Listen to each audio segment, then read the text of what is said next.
మీరు ఇది చూడాలి. జర్నలిస్టులపై క్రిమినల్ కేసులు పెట్టద్దు, ప్రభుత్వాలకు సుప్రీం కీలక ఆదేశాలు.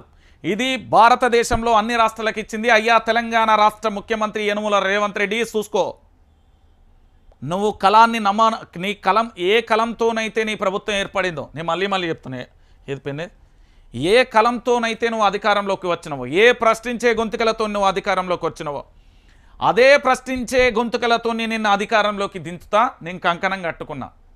నీ ఇష్టానుసారంగా కేసులు పెట్టుకుంటా పోతావా బిడ్డ? నువ్వేంది? నువ్వు ఒక చిన్న ముఖ్యమంత్రి అంతే, నువ్వు పెద్ద తోపుతురం కాదు. నువ్వు మనిషివే, నేను మనిషినే. కాదంటే ఇప్పుడు ముఖ్యమంత్రి, ఆ ముఖ్యమంత్రి అనే పీఠం ఉండదు, దానికి మస్తు గౌరవం ఇస్తాను నేను. జర్నలిస్టులపై క్రిమినల్ కేసులు పెట్టద్దు, ప్రభుత్వాలకు సుప్రీం కీలక ఆదేశాలు. వార్తలను విమర్శలుగా భావించాలి. ఆర్టికల్ 19/1 ప్రకారం జర్నలిస్టుల హక్కులకు రక్షణ ఉంటుంది. సుప్రీంకోర్టు కీలక వ్యాఖ్యలు.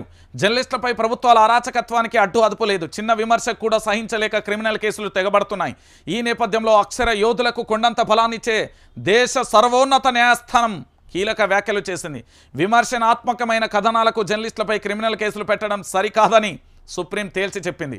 రాజ్యాంగం ఇచ్చిన భావ ప్రకటన స్వేచ్ఛను గౌరవించాల్సిందే అని సూచించింది. ఇది దేశంలో ఉన్న ప్రతి రాష్ట్రానికి, ప్రతి ముఖ్యమంత్రికి దిమ్మ మోకాళ్ళల్లో ఉన్న మెదడు తలకేలకెచ్చేటట్టు వార్త ఇది. మాకు చట్టాల మీద అపారమైన నమ్మకం, గౌరవం ఉంది. ఎందుకో తెలుసా? ఇగో ఈ దేశానికి సర్వోన్నత న్యాయస్థానం కూడా కీలక వ్యాఖ్యలు చేసింది. జర్నలిస్టుల మీద కనుక పిచ్చి కేసులు పెడితే విద్య మీ ప్రభుత్వాన్ని మేమే చూసుకుంటామని చెప్పింది సర్వోన్నత న్యాయస్థానం. మాకు ఆర్టికల్ ఉన్నదండి ఇక్కడ 19/1 ప్రకారం పూర్తి స్థాయిలో మాకు భావ ప్రకటన స్వేచ్ఛ కానీ అనేక రకాలుగా కూడా ఆర్టికల్స్ ప్రకారం, రాజ్యాంగం ప్రకారం మేము రాయొచ్చు. ప్రభుత్వాన్ని విమర్శించాలి, విమర్శనే మా ఆయుధం. లేకపోతే సద్విమర్శ, రేవంత్ రెడ్డి చాలా సూపర్ అద్భుతంగా పరిపాలన చేస్తున్నాడని పలకాలన అయింది. మేము విమర్శిస్తూనే ఉంటాం, మీరు దాన్ని సద్విమర్శగా తీసుకోవాలి, మీ తప్పులను కరెక్ట్ చేసుకోవాలి. సర్వోన్నత న్యాయస్థానం జర్నలిస్టులకు పూర్తి స్థాయిలో కూడా ఒక కొండంత బలాన్ని ఇచ్చింది అని చెప్పొచ్చు. దీంతో పూర్తి స్థాయిలో కూడా రైతులకు సంబంధించి కూడా అర్థమైపోయే పరిస్థితి ఉంటాయి. ఇక దాంతోపాటు ఆర్బీ అంటే రేవంత్ బుల్డోజర్, సీఎం ఒక షాడిస్టులా మారి పేదల మీద పడ్డాడు.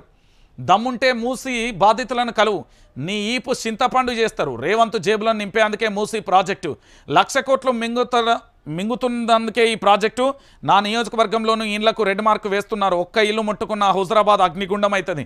తెలంగాణ భవన్లో ఎమ్మెల్యే పాడి కౌశిక్ రెడ్డి అంటూ కూడా చెప్పిన పరిస్థితి కనబడి. అరే ఊళ్ళల్లోకి ఎందుకు పోతుండే ఐడు? హైడ్రా ఊళ్ళల్లో పోడేంది స్వామి? ఊళ్ళల్లా చెరువులు అనేవి ఊరవతలు ఉంటాయి.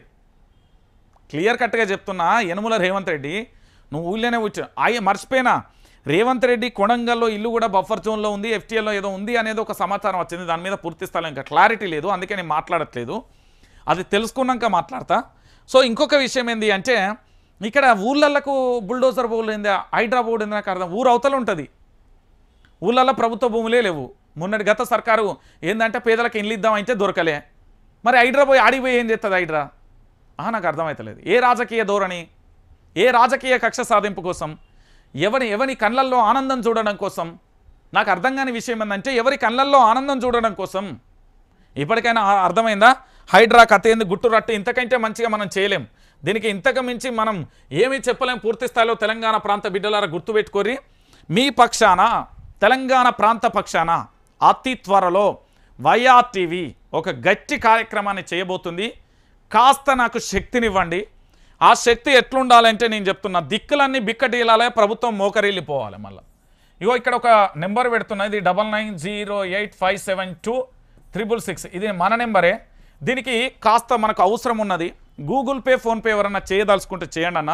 ఒక మంచి కార్యక్రమానికి శ్రీకారం చుట్టిన కాస్త మనకు ఎక్విప్మెంట్ అవసరం ఉంటుంది. నేను చాలా క్లారిటీగా చెప్తున్న తెలంగాణ సమాజాన్ని మీకోసం, ప్రజల పక్షాన అప్పుడు ఇప్పుడు రేపు పోరాటం చేసేది ఇక్కడ కనబడుతున్న వైఆర్టీవీ జర్నలిస్ట్ రంజిత్ మాత్రమే. గుర్తుపెట్టుకోండి.